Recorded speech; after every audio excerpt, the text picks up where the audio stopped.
welcome back. Today I'm going to show you a build that I created for Antoinette. Antoinette requested that I build a home for an architect and a garden designer as a couple who has one child. So since one of them is a garden designer, I've put some beautiful yellow flowers out back here. Not too much. I did create a balcony. I really like this house. I think it's very cute. I built it on a standard size lot, and I still had room for a pretty good sized patio and balcony out back. And you can see I've put some landscaping out front, seeing as how she is a garden designer. But I really love the inside. It's a little bit different. So you walk into the front door and you come immediately into this little dining area that also has a balcony that looks down into the basement. And there's also a staircase here that goes upstairs. So you can see straight through to that from the dining area as well as down into the basement. I love this setup. I did use a lot of glass in the home. He is an architect, so I wanted to make it, even though it's a smaller home, sort of unique and something that I hadn't really quite done before. I really like how this is set up. So you have the little dining area there with the wine bar. You have the exit to that beautiful patio out back, and through this door you can see the kitchen. I didn't want to overdo it. I didn't really make it like a minimalist home, but at the same time it's definitely not a cluttered home. So I hadn't done that kitchen set in a long time, and I thought it would look beautiful in there, and I carried the navy blue color through here to the laundry area. I love the navy blue and white together anyway, and I also brought that color scheme into this little half bath here.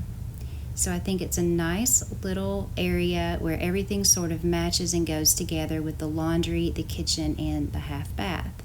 So coming back into the dining area, we go through this door here to the master suite. Again, not huge, but it is a good size room. I've used, as you've probably noticed, light woods with grays a lot in this home, as well as some blue colors. And I love this little room. I just put some plants there and a dresser. And I've also used the silver windows with the light wood windows as shutters. So I used the light wood door frames when I couldn't use the regular double doors you see there with the silver hardware. And in the master bath, I brought in the light woods with the spa set there. And I love that tile on the wall. I know we've had that a while, but I think it looks very pretty when you're going for sort of a neutral color palette, which is definitely the story of this house, is neutral. So let's go, should we go up or down? Let's go down. We're going to come down here into a very informal family room type area. I rediscovered that carpeting. I know it's very old, but I wanted to do some browns, and I thought that it gave just enough contrast against that color of wood that I've used in the room. So it's just a nice little area to come downstairs and read and watch TV, but it is partially open to that dining room above. Here is the guest room here, again, very neutral.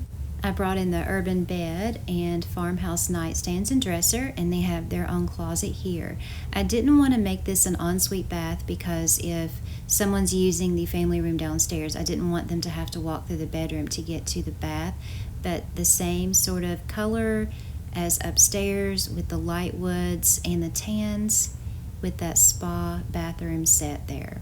So that is the basement, very simple. I don't do a lot of basements, but when I do them, I like to keep them kind of straightforward and simple and very uncluttered.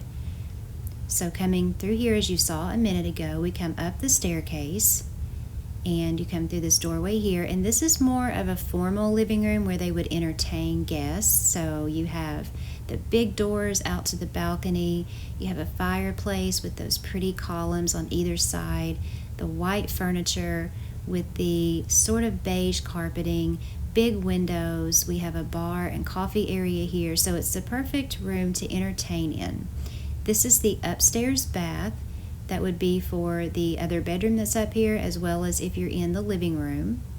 And then coming through this doorway here, I needed a little lead in to that office area, a little space, so I decided just to make good use of it and make a little kitchenette here. So this is where, since that's an entertaining room over there, that living room, I put the wine fridge, a sink, a microwave, and a coffee maker. So coming in here, now if you recreated the home, this could be an extra bedroom, but I created an office for the couple. So one is an architect that would be a great place to make floor plans. And we have a garden designer, and you could almost imagine those little rolled up papers are blueprints. So over here they have their computer, and then if you used it as a bedroom, you could use this as a closet, but I made it a little file room for the office. So there is another area I want to show you, and that's since they have one child, I really did this toddler's room up. So obviously if you rebuilt the home, you could make it for any aged child, but I really did it up in the bold colors for this toddler.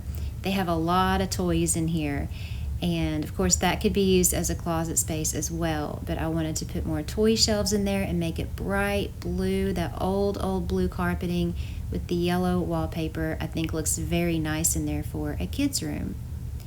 And then we're going to look at the balcony here where you can walk out from the formal living room. Again, I wanted the yellows so it would kind of pop. I did the same thing on the lower balcony where there's a seating area and a barbecue area that walks straight into that dining area that we saw first. So we are going to take a look at the furniture, and then we'll go to the grid. We have the downstairs entertainment area, the guest room, the bath for there, and the closet.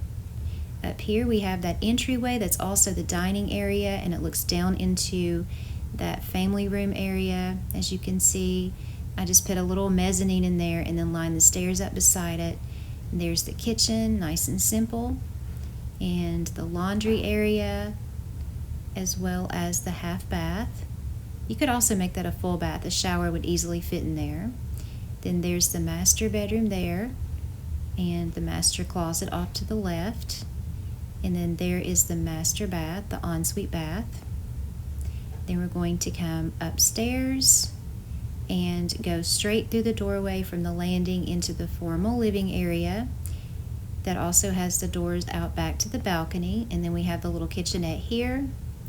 We have their office, which could also serve as an extra bedroom. So really this could be a 4-bedroom home. There's an extra closet there, the upstairs bath, and the other bedroom, which I used as a toddler's room because Antoinette wanted them to have one child. So that was the furniture. Let's take a look at the grid, and you'll see the measurements come up on the screen. Very simple build to do. Of course, you could expand the basement if you wanted to and reconfigure that any way that you wanted to do it. What I really like about it is the floor plan of the main floor here. I love that, and I do like the upstairs as well. You have the kitchen there and the laundry and half bath. And if you put it on a large lot, that would be a great place to have a pool back there because you have the bathroom, and you could just put a door actually from that bathroom out to the pool area if you wanted to. Then we're going to come upstairs and get those measurements. But as you can see, it's a very, very easy build to do, particularly if you're looking for a nice family home to build on a small lot with a very simple floor plan. So those are the measurements. And Antoinette, I really enjoyed building this. This was a good idea. I really liked your request, and when it came up on the list, I was excited to build it, and I'm glad for how it turned out. And I want to thank you for waiting so patiently on the request list. You guys, it's now about 5 months long. So just so you know, I know you guys have been waiting a while, and those of you who have just recently made requests, please know you're going to be waiting a while, but I'm doing the absolute best I can, and I will get to your request as it comes up on the list. But I hope you guys enjoyed this tour. If you did, please give me that like. I appreciate it. You guys take care. Thanks for watching, and I'll see you next time.